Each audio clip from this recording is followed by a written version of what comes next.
Dans ce laboratoire de San Francisco, aucune ferme et aucun abattoir en vue. Pourtant, ces scientifiques viennent de créer de parfaits nuggets de poulet et ils ont la conscience tranquille. C'est du vrai poulet, mais ce sont des cellules de poulet. Donc aucun animal n'a dû mourir pour ce nugget. Les fondateurs de cette start-up en sont convaincus. L'humanité va devoir manger différemment. Chaque jour, des centaines de millions d'animaux sont tués. Et il a fallu des quantités astronomiques d'eau et de terre pour les élever. Et cela crée beaucoup de pollution. Ce n'est pas un système tenable. La solution n'est pas de demander à tout le monde de devenir végétarien, mais peut-être de faire de la viande d'une meilleure façon, en cultivant des cellules de l'animal, sans manger l'animal. Ces nuggets de cellules de poulet seront commercialisés dans quelques mois et nous les avons goûtés en avant-première. Alors ça ressemble à du poulet, on retrouve effectivement le goût du poulet, d'un nugget, de la friture.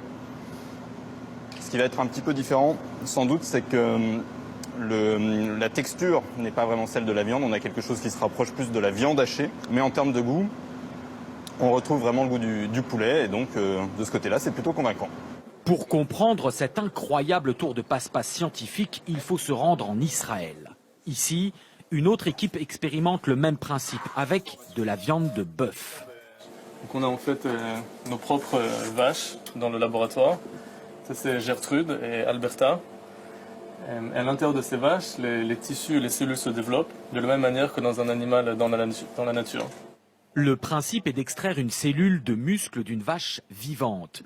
Ces cellules sont d'abord microscopiques, diluées dans ce liquide.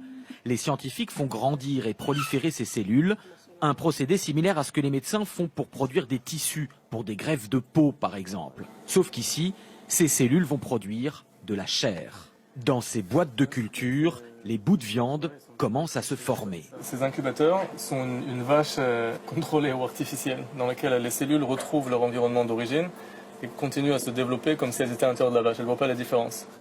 Ce steak de culture est encore en phase de test, mais ce chef israélien qui s'entraîne dans le laboratoire est convaincu. Pour le moment, seuls quelques privilégiés comme nous peuvent y goûter. Mais dans un futur proche, cela ne sera pas plus cher que de servir par exemple une viande bio de bonne qualité. Et pour protéger la nature, c'est la bonne solution. Aujourd'hui, l'élevage, notamment bovin, cause plus de pollution et d'effets de serre que l'ensemble du trafic automobile mondial. Et avec une population de 10 milliards d'humains à nourrir d'ici 2050, il faudra évoluer. La viande de laboratoire est une vraie solution, mais est-elle sans risque pour la consommation? Oui, selon ce professeur d'université. Dans un yaourt aux fraises, par exemple, vous avez des saveurs artificielles qui sont ajoutées.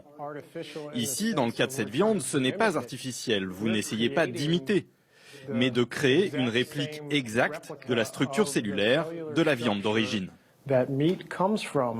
Du côté des producteurs traditionnels, c'est un autre discours. Cet éleveur du Texas est furieux qu'on puisse un jour appeler cette nourriture de la viande. Ce sont des cellules cultivées en laboratoire de manière artificielle. Ce n'est pas un morceau de viande issu d'un animal élevé en plein air. Ce n'est pas cela. Après, s'ils veulent appeler ça cellules de viande bovine de laboratoire, libre à eux. Pour autant, les grands groupes agroalimentaires, y compris de boucherie, commencent déjà à nouer des partenariats avec les entreprises de viande de culture, conscients qu'il ne faudra pas rater ce virage révolutionnaire dans nos assiettes.